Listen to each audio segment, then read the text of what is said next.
সুপ্রিয় দর্শক, আসসালামু আলাইকুম। আপনাদের প্রত্যেককে আমন্ত্রণ জানাচ্ছি বাংলা ভিশনের বিশেষ আয়োজন বিআরবি কেবলস নিবেদিত election express BRB hospitals limited এর BRB powered by BRB hospitals লিমিটেডে।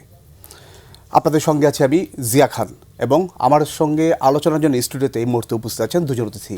তারা হলেন শামসুল আলম লিটন, মানবাধিকার কর্মী ও শিক্ষাবিদ, এবং শরীফুজ্জামান শরীফ, সাবেক সভাপতি বাংলাদেশ ছাত্র ইউনিয়ন। আপনার দুজনকে স্বাগত জানাচ্ছি।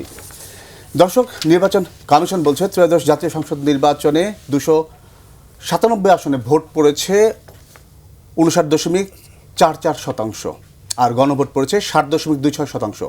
নির্বাচন কমিশন সচিব বলেন 297টি আসনের মধ্যে বিএনপি 209টি আসন পেয়েছে, আর জামাতে ইসলাম পেয়েছে 68টি আসন। এছাড়া জাতীয় নাগরিক পার্টি এনসিপি 6টি, বাংলাদেশ খেলাফত মজলিস 2টি, ইসলামী আন্দোলন বাংলাদেশ 1টি, গণ অধিকার পরিষদ 1টি, বিজেপি 1টি, গণসংহতি আন্দোলন 1টি, খেলাফত মজলিস 1টি এবং স্বতন্ত্র প্রার্থী মোট 60টি আসন পেয়েছে। গণভোটে হা ভোট পড়েছে 4,80,74,429 জন দিয়েছেন, আর না ভোট দিয়েছেন 2,25,65,627 জন মানুষ। দর্শক, আমরা আলোচনা শুরু করব শরীফুজ্জামান শরীফ, আপনাকে দিয়ে। এই যে বিএনপির ভূমিধস যে বিজয়, প্রথমবারের মতো বিরোধী দল জামাত এবং এনসিপি হচ্ছে, কেমন হলো নির্বাচন? ধন্যবাদ আপনাকে, ধন্যবাদ দর্শক শ্রোতাদেরকে। আমার সাথের আলোচককে শুভেচ্ছা। অনেকদিন পরে দেখা হলো। আমাদের বিশ্ববিদ্যালয়ের একটা চমৎকার বন্ধুত্ব ছিল, সাংবাদিকতা করতেন, আমরা রাজনৈতিক কর্মী ছিলাম। তো নির্বাচনটা আমাদের এখানে অনিবার্য ছিল।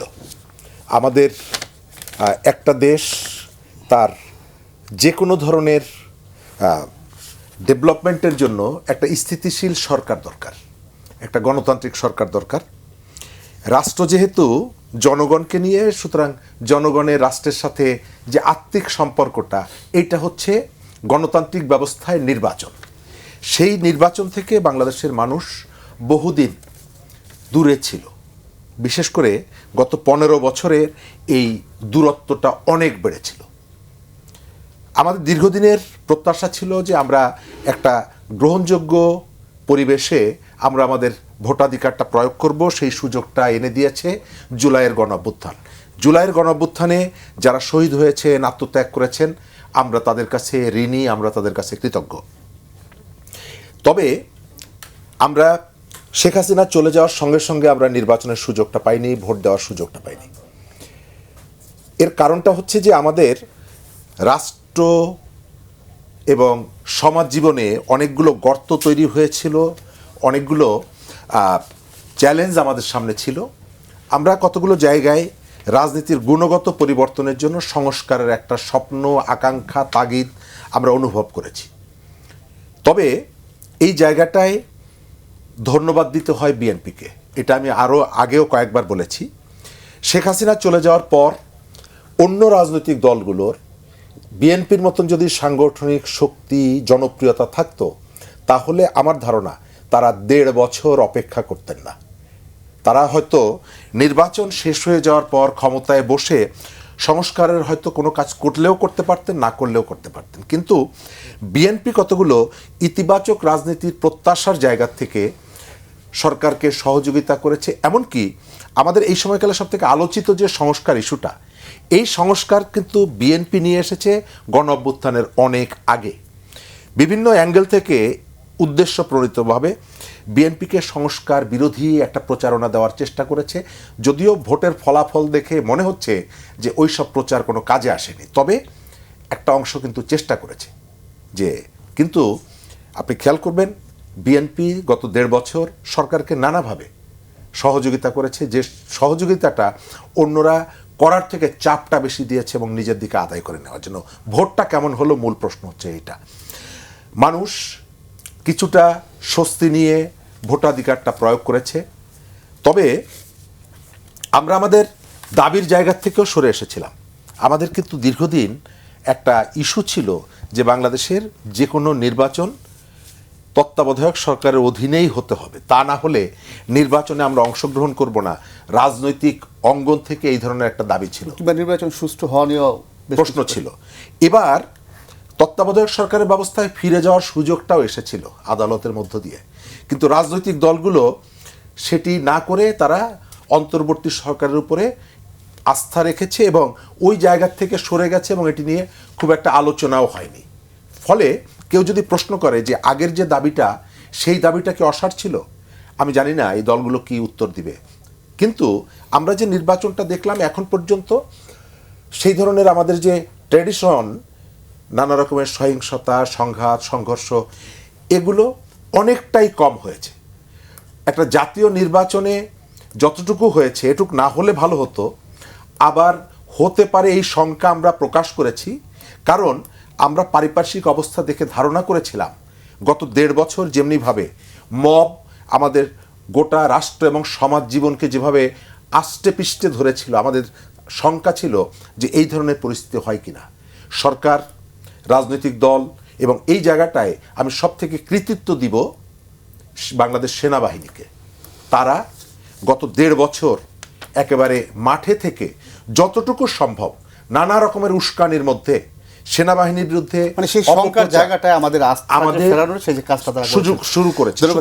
এই জায়গাটা আমাদেরকে কন্টিনিউ করতে হবে। ধন্যবাদ। আমি আসবো আপনার কাছে, শামসুল আলম লিটন।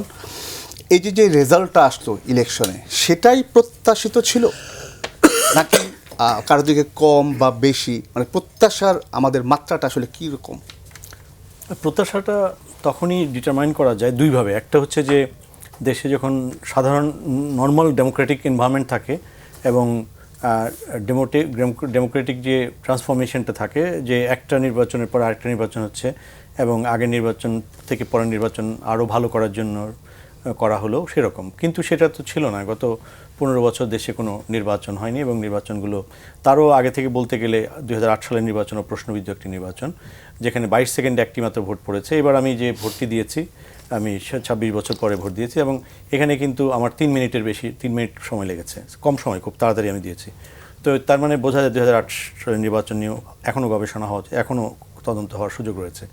এইবার যে নির্বাচনটি হলো, এখানে এটা অসাধারণ নির্বাচন হয়েছে। সকালবেলা যখন 10:30টার দিকে যখন প্রধান উপদেষ্টা যে নির্বাচনটি ভোট দিয়ে তিনি যে উচ্ছ্বাস প্রকাশ করছিলেন, ঈদের মতো নির্বাচনের প্রত্যাশা করছিলেন এবং একজন শিশু যেভাবে ঈদের দিন সকালে আনন্দ প্রকাশ করে, ঠিক তেমনিভাবে তিনি আনন্দ প্রকাশ করেন। সেই সময় আমার ভয় হচ্ছিল যে আমাদের দেশে অনেক চুতনাতার ব্যাপারে অনেক বড় বড় ঘটনা ঘটে যায় এবং এই নির্বাচন যখন গণতন্ত্রের দিকে আমরা যাচ্ছিলাম, তখন পার্শ্ববর্তী বিভিন্ন কর্নার থেকে কিন্তু ফোঁস করে বিভিন্ন ধরনের, এবং গত কয়েক সপ্তাহ যাবৎ এই নির্বাচনকে, বাংলাদেশ রাষ্ট্রকে অস্থিতিশীল করার জন্য পুরো নির্বাচন, এখানে অনেক ধরনের মিডিয়া ক্যাম্পেইন চলছিল, যেগুলো রুট দেশের ভেতরে নয়, প্রতিবেশী দেশেই পাওয়া যাচ্ছিল আর কি। এগুলো এখন আজকাল সবাই বের করতে পারে।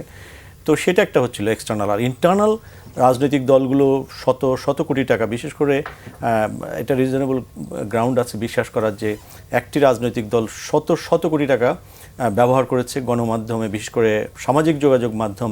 তথ্য অ্যাবিউজ করা হয়েছে, অপতথ্য ছড়ানো হয়েছে এবং যেই যাদের করুক না কেন, এটা নির্বাচন কমিশন অবশ্যই এটিকে তদন্ত করতে হবে নির্বাচন পরবর্তী সময়ে, যাতে ভবিষ্যতে ইউনিয়ন কাউন্সিল নির্বাচন থেকে শুরু করে উপজেলা, পৌরসভা, সকল স্থানীয় সরকার নির্বাচনে এইভাবে প্রার্থীদের চরিত্র হনন থেকে শুরু করে প্রার্থী এবং প্রার্থীদের স্বজন, এজেন্ট এবং সাধারণ ভোটারদের মধ্যে আতঙ্ক তৈরি করার মতো এগুলো যাতে নির্বাচনকে কলুষিত না করে, এতে তথ্য সন্ত্রাস, অপতথ্য প্রচার এবং নির্বাচনের পরিবেশকে হুমকির মুখে ফেলা। তো এই দুটো জিনিস খুবই আপত্তিকর ছিল, যেটা নির্বাচন কমিশন কিন্তু এটা অ্যাড্রেস করতে পারেনি। তাদের কোনো প্রস্তুতিও ছিল না এবং আমরা গত এক বছরের বেশি সময় নির্বাচন কমিশনের যে দুর্বলতা, তার মধ্যে এটা অবশ্যই অ্যাড্রেস করতে হবে। নির্বাচন একটি নয়, নির্বাচনের ভবিষ্যৎ নির্বাচনগুলো যাতে এই কলুষিত অবস্থা আরও যাতে রিভলভ না করে সেটার জন্য, এবং এটা বিশ্বের বিভিন্ন দেশে এই তদন্ত হয়েছে এবং বিশেষ করে ব্রেক্সিট ইলেকশনে ইংল্যান্ডে এটার জন্য আমরা তো ওয়েস্টমিনিস্টার বলি, সুতরাং ওয়েস্টমিনিস্টারের ভালো কাজগুলো ফলো করা দরকার। এবং সেখানে কিন্তু ব্রেক্সিটে প্রায় $1 বিলিয়ন কাছাকাছি সামাজিক যোগাযোগ মাধ্যমে ভোটারদেরকে চিন্তার ক্ষেত্রে অ্যাবিউজ করা ইত্যাদি এসছে এবং ভোটে সেটা রিফ্লেক্টেড হয়েছে। তো এই কারণে ক্রিমিনাল কেস করার জন্য রিকমেন্ডেশন দেওয়া হয়েছিল তদন্ত কমিটিতে, সেটি রাজনীতিকদের নানা হিসেবে এখনও হয়নি, কিন্তু এটা হয়েছে এবং এরকম ঘটনাগুলো সমাজে পজিটিভ প্রভাব ফেলে। তো আমি মনে করি এখানেও আপনি যদি পার্লামেন্ট থেকে অ্যাকাউন্টেবিলিটি কমিটি অ্যান্ড যদি ইলেকশন কমিশনের দায়িত্ব, এটা যদি অ্যাড্রেস করা হয় তদন্তে, তাহলে এখানে ইন্টারেস্টিং ফাইন্ডিং পাওয়া যাবে এবং ভবিষ্যতে নির্বাচনগুলো সুস্থ নির্বাচনের জন্য এবং স্বাভাবিক নির্বাচনের জন্য এই তথ্য সন্ত্রাস থেকে ভোটাররা এবং ভোটের পরিবেশ কলুষমুক্ত থাকবে। আমি রেজাল্ট নিয়ে একটু শুনতে যাচ্ছিলাম, এই যে আমরা যে রেজাল্টটা পেলাম, বিএনপির বলা হচ্ছে 200টি আসন, জামাত এনসিপির 6টি আসন এবং অন্যান্য, আমি এই জায়গাটা আমি একটু শুনতে যাচ্ছি আপনার কাছ থেকে যে এটা প্রত্যাশার যে জায়গা, সেই জায়গাটা কতটুকু আসলে? এখন প্রত্যাশার ব্যাপারটা হচ্ছে যে যেমন 11 তারিখে একটা জরিপ প্রকাশিত হয়েছে, যেমন আমার লন্ডন বেসড যে নিউজ পেপার এবং এখানে সেন্টার ফর সোশ্যাল ইনসাইট বলে, সেখানে এক্স্যাক্টলি, কারণ প্রায় 1 মিলিয়ন ডেটার ভিত্তিতে এবং 7 ডাইনামিক্সে করা হয়েছিল এবং কোনো লিডিং কোশ্চেন ছিল না। আমি অনেকগুলো জরিপ দেখেছি, বাট এই জরিপটি আমরা করেছি বলে তাই না, কিন্তু এই জরিপটি 98% কারেক্ট হয়েছে। আমরা ফিগার আউট করে দেখেছি। জামাতের ক্ষেত্রে 40 থেকে 60 ছিল, আর বিএনপির ক্ষেত্রে 171 থেকে 222 ছিল। তো এখন কথা হচ্ছে এটার কারণটা কি? কারণটা হচ্ছে 5% ফ্ল্যাকচুয়েশন, অর্থাৎ 86 আসন ছিল 10%-এর হাড্ডাহাড্ডি লড়াইয়ের। যখন এটাকে 5% আমি এনেছি, তখন দেখা গেল যে 2-2-2-তে চলে এসছে, আর 171 হচ্ছে নিরঙ্কুশ, অর্থাৎ বিএনপি এই নির্বাচনে নিরঙ্কুশ জয়লাভ করতো। যখন আমরা সোশ্যাল মিডিয়ার কারণে ভাবতে শুরু করেছি যে অবশ্যই জামাত ইসলাম যাচ্ছে, এবং মানে আপনি যে অপতথ্য বা অপপ্রচার যে বিষয়টা বলে গেলেন, সেই জায়গাটা, সেই কারণে সেই জায়গাটা হাইপ। সেই হাইপটা কিভাবে? আচ্ছা। আপনি দেখুন, আমি গড়ে প্রতিদিন অন্তত 20 জনকে জিজ্ঞেস করতাম, তার মধ্যে 2-4 জন জবাব দিত না। এটা এই শহরের কথা বলছি। বেশিরভাগই আমাকে আকার ইঙ্গিতে বোঝাতে চাচ্ছে আমি কিন্তু জামাতে ভোট দিচ্ছি, আমার ওই বিল্ডিংয়ে সবাই জামাতে দিচ্ছে, ওর জামাতের কথা বলছে, আমার বিদেশ থেকে বলছে জামাত। আচ্ছা, এখন কিছু লোক কিন্তু এটা একটা হাইপ। রিক্সা চালককে বলে আমি রিক্সায় উঠেছি, এটা নির্বাচনী কৌশল।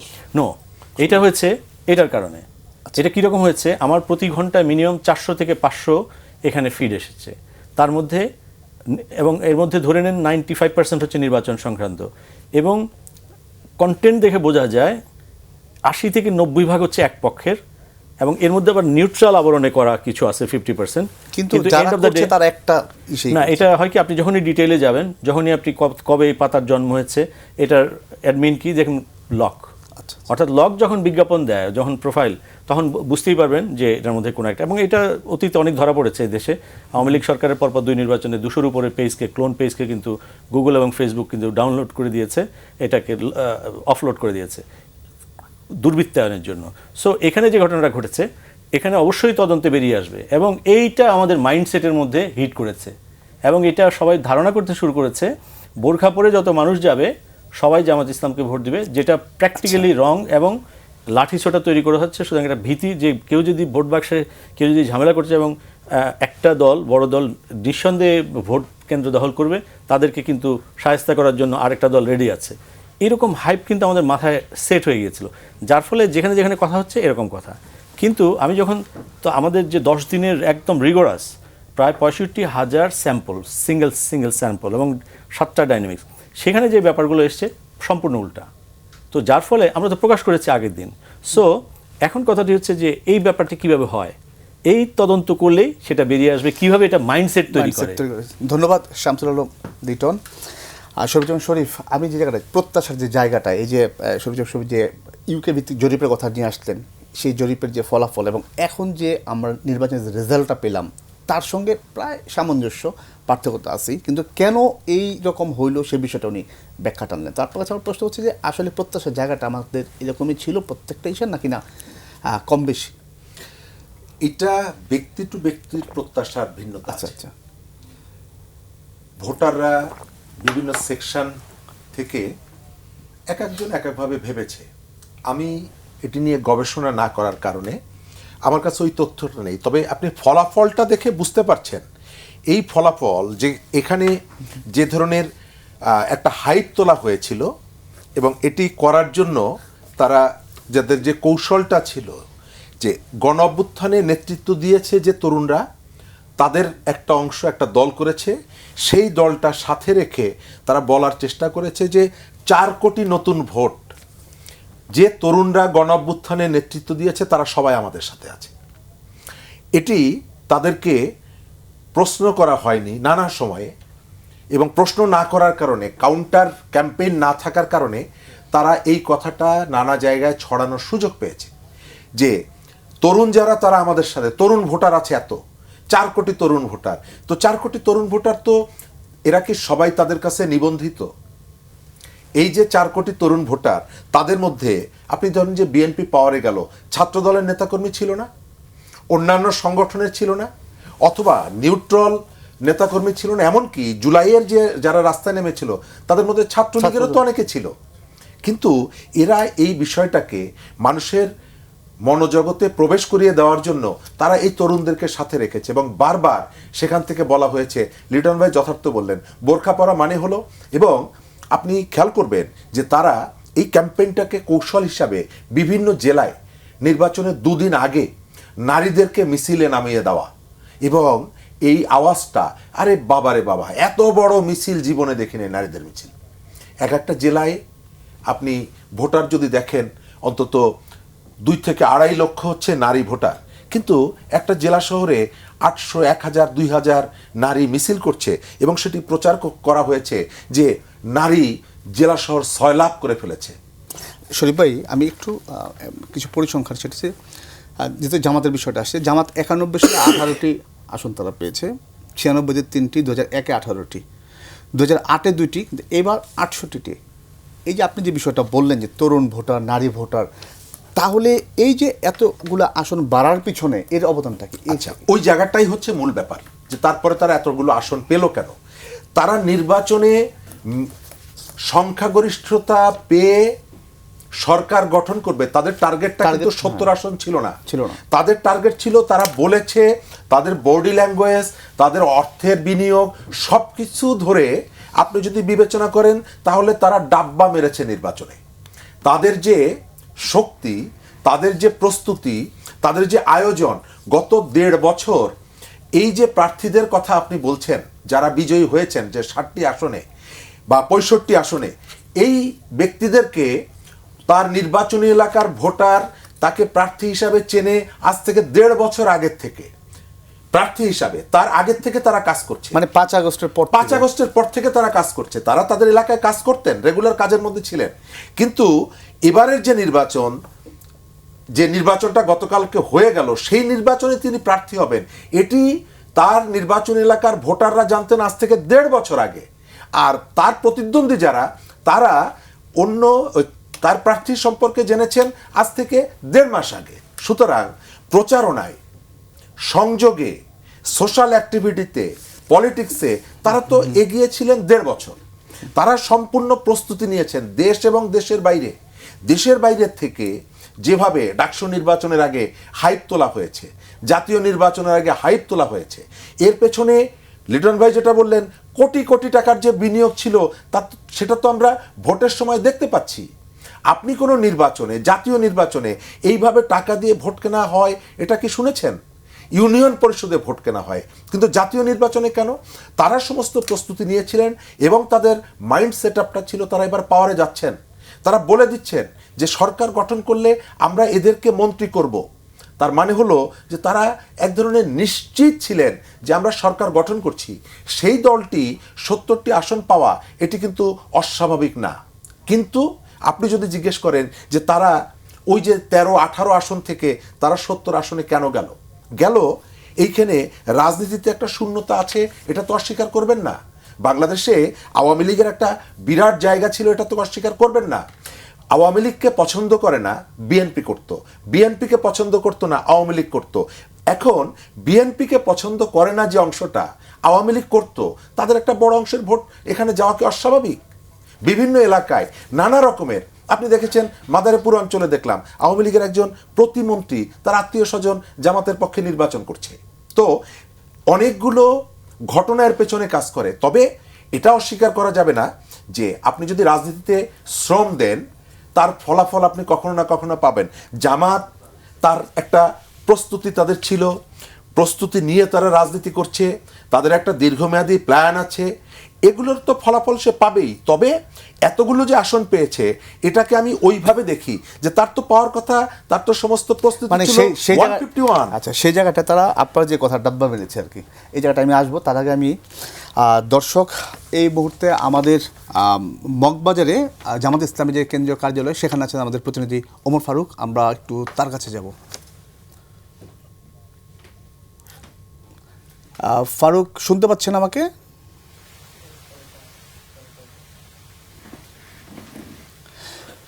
ফারুক, সেখানকার সবশেষ পরিস্থিতি কি? আমরা জানি এখানে সংবাদ সম্মেলন হওয়ার কথা, সে কি তথ্য আছে আপনার কাছে আসলে জামাত ইসলাম সম্পর্কে?